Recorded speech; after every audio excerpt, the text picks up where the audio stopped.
All right, music fans, welcome back. Harmless Dave here, talking real music in real time for real people just like you and just like me.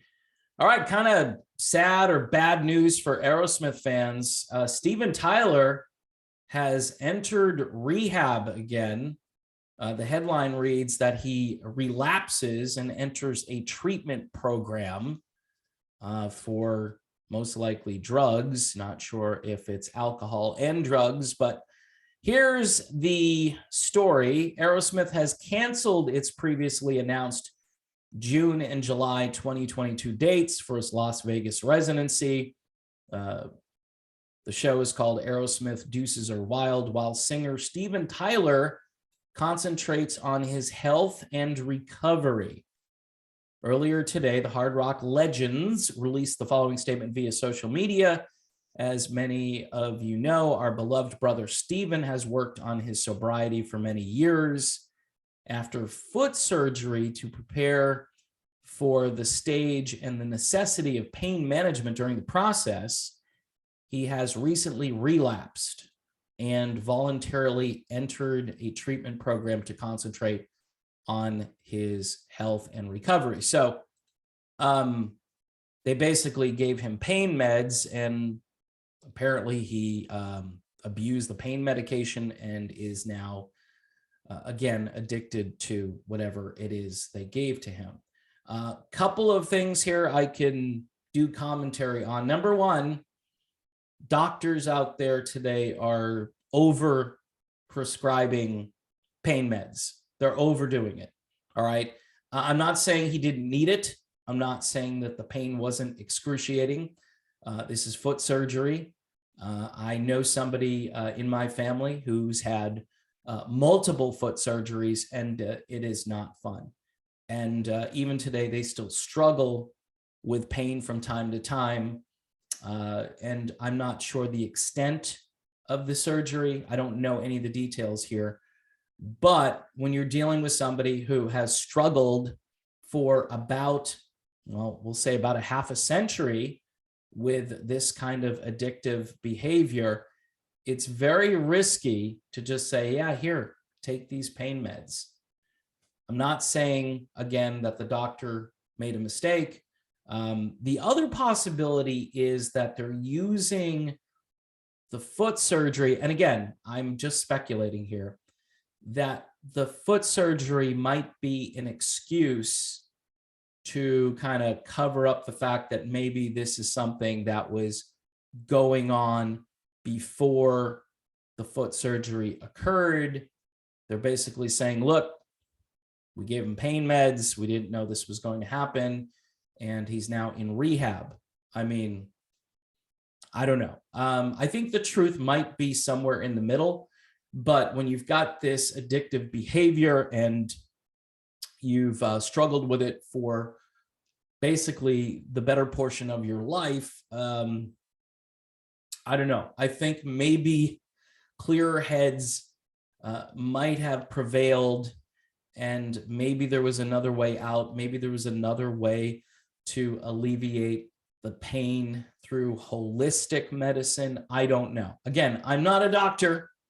I don't do pain management, but the knee-jerk thing to do today is to give everybody drugs. That's what it is. Just take this drug, whether you need it or not, whether it's too strong for you, whether the risk of addiction is something that is really high risk.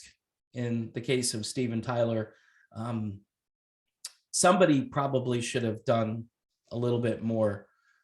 You're dealing with somebody who has had this history. Anyway, they go on to say, we are truly sorry to inform our fans and friends that we must cancel our first set of Vegas residency dates from June and July, while Steven focuses on his well-being.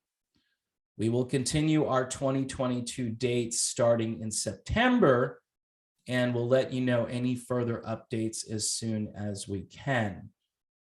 We are devastated that we have inconvenienced so many of you, especially our most loyal fans, who often travel great distances and spend lots of money to experience our shows. I added that second part to it. They didn't say that. The other day I reported on the Paul McCartney concert fiasco. What's happening is there's not a whole lot for people who grew up with this music. The artists are getting older. The shows are getting more expensive. The logistics are getting harder to deal with. And the prices are becoming, astronomical. And so many of us are like, you know what? We'll just stay at home. I've got a DVD of an Aerosmith concert from Boston Garden, back in 1977. I'll just put that in, or whatever it is. I'm just making stuff up. I don't think there is a DVD maybe there is from Boston Garden. Hardcore Aerosmith fans will probably know for sure. Either way, you can kind of relive the Aerosmith glory days.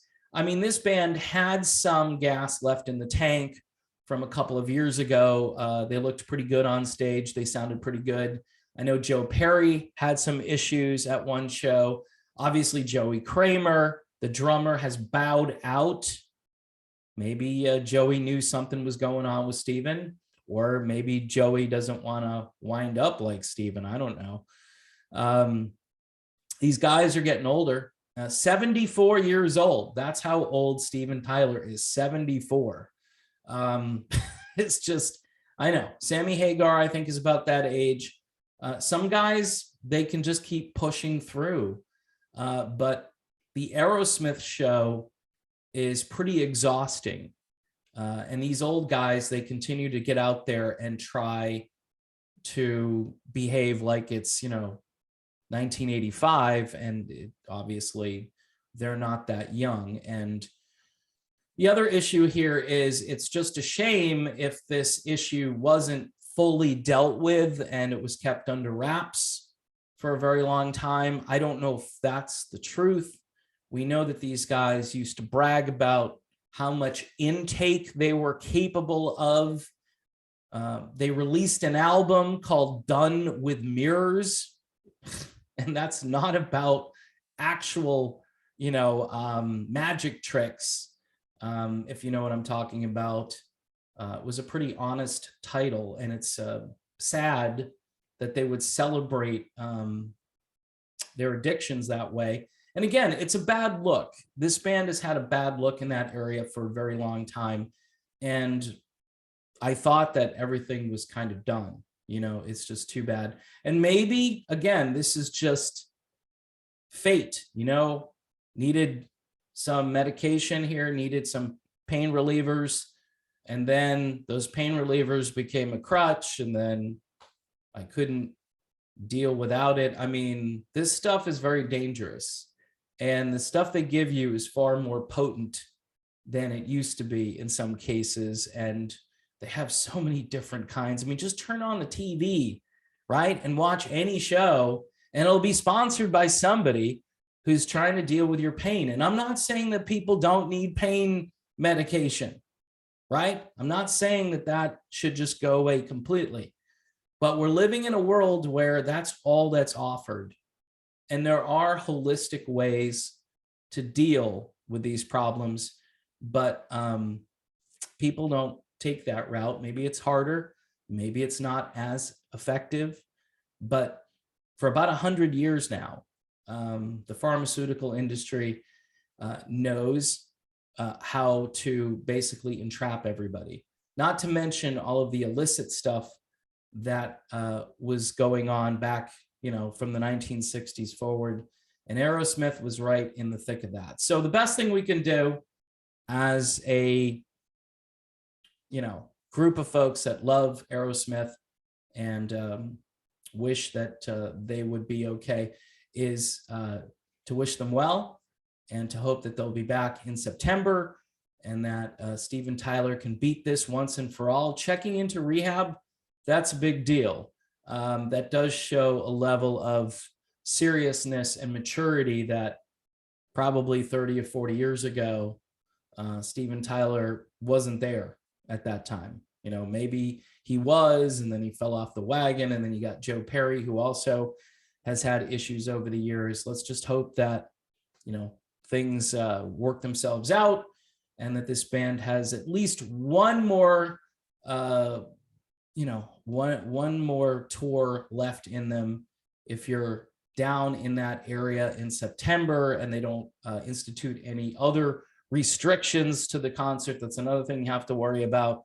Just really tough and really expensive to go to a concert. And if you're into this music, which I am, I grew up with Aerosmith. You're looking at a boy from New England here, and you couldn't hide from Aerosmith, and you wouldn't want to, because they were Boston's answer to the Rolling Stones. That's the way I always looked at Aerosmith. Really great band who went through a lot of different phases, and one of the best rock bands, American rock bands, really, of all time. So we wish both Steven Tyler and everybody in his circle, we wish them well, and we hope that Steven has a speedy recovery and gets out of this and is better than ever.